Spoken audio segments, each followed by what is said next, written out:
NYPD, New York Police Department cop and Army reservist and prior Marine accused of spying for China heads to trial in the fall. Have you guys heard about this? This is insane. There's so many layers to this to unpack. It's like an onion. I'm like an onion. I have layers. A New York City Police Department officer accused of spying for the Chinese government will head to trial in Brooklyn federal court next month, a judge ruled Wednesday. Where do you even begin? Officer Bai Madaji Angwang, 35 years old, basically the same age as me, is accused of using his position as a cop in Queens to infiltrate Tibetan communities in the city and give the Chinese government a glimpse into the inner workings of the NYPD. What? I mean, just everything there in that paragraph, and there's a lot more to get to in this, everything there in that paragraph is insane. This guy used his positions to infiltrate Tibetan communities. I'm not even really sure what that means. We'll get into it a little bit more in the article, but then give the Chinese government a glimpse into the inner workings of the NYPD. Why is the Chinese government interested in the inner workings of the NYPD, I wonder? Leave your comments in the comment section. A Marine Corps veteran who was also employed by the U.S. Army Reserves, Eng Wang had a secret-level security clearance from the Department of Defense, according to the feds. A secret-level security clearance, nothing to exactly write home about. A lot of people have that. As a Marine with a secret-level security clearance, I'd be curious to know more about what he was doing with that.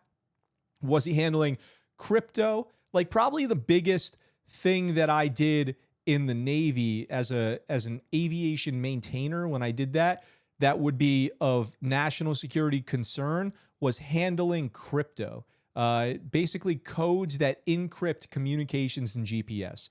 Maybe he was doing something like that. That could definitely be problematic if that information goes out to foreign governments, or even worse, if some of the sensitive items, like we used to call it the kick and the crazy 10 and all this stuff, if one of those goes missing, something that transmits and stores crypto, that could be really bad.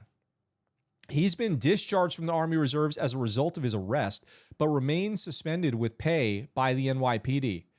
Suspended with pay? Get it together.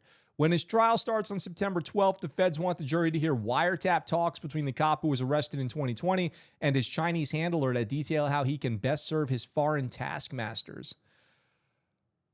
What? At one point, Eng Wang suggested that his handler used his status in the NYPD as a selling point to climb the ladder in China, telling him in 2018, let them know you have recruited one in the police department. So he wanted to get in good favor with the Chinese government. In one conversation, Eng Wang made it crystal clear that his real loyalties were to his Chinese handler, who he referred to as boss.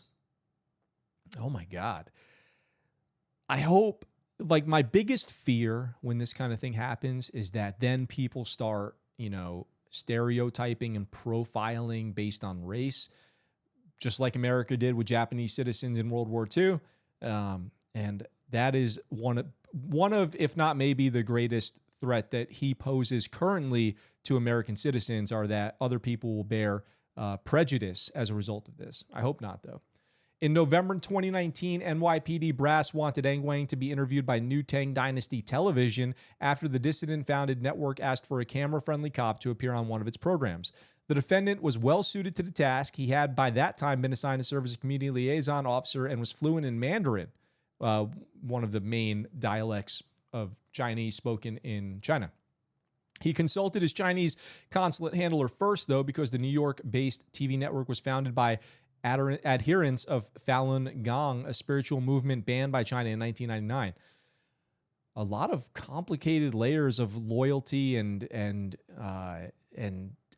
revolt, revolution, and resistance and alignment here. It's like too much to keep track of. I'm no expert on any of this stuff, so I'm not even going to try to go down there guessing on who's what and good and bad and all that.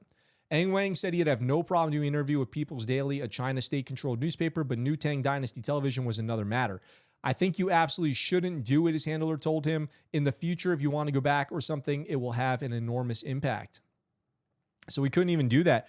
That must have spurred some suspicion among his NYPD chain of command there, I would imagine. Eng Wang, who joined the NYPD in 2014, received asylum in the United States after he claimed he was tortured by China because he was ethnically Tibetan. According to a criminal complaint, Tibet has been occupied by China since 1951 and mired in a decades-old fight for independence. In reality, Ang Wang's parents are both members of the Chinese Communist Party, according to the complaint. He was released on $2 million bond in February 2021 after catching COVID.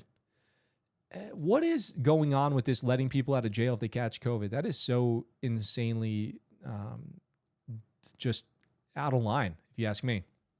So he joined the NYPD in 2014. He's an American citizen. He must be, because, by the way, he must be an American citizen because he could not have a secret security clearance if he was not an American citizen. So he said it's so funny. You become a member of the United States, or he was born, I assume he was nationalized. So he becomes a member of the United States, the country that gave him all this opportunity. He served in the military. He joins the police department, and he uses getting tortured by China as an excuse to spy for China, not seeing that China doesn't care about him. They will kick him to the curb. They will probably torture him.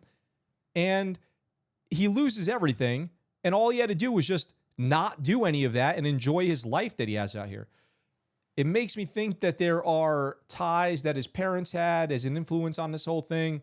I'm totally speculating that his parents had some kind of influence, because if they're part of the CCP, they would definitely want him to align and do his part for China. That's kind of the long-term plan that China and their loyal population goes for. Is like not the betterment of their family, not the betterment of their individuality, but the betterment of China for the infinite future. And there's power in that, and that's what makes it a great threat. So these insider threats are, of course, the greatest of them all, because the insider threats are the ones that can cause the most damage, both with secrets as well as you've already got somebody inside in the circle of trust.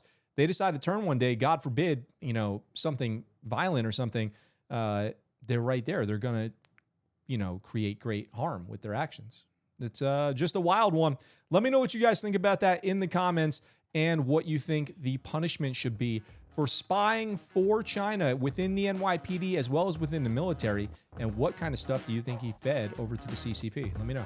What's up, guys? Thanks for watching that video. I hope you enjoyed it. If you did, go ahead and hit that subscribe button up in the corner here and check out this next video. If you want, in the description down below, there's links where you can get Scuttlebutt Show merch and find out how you can support the channel. I really appreciate it, and I look forward to talking to you guys very soon.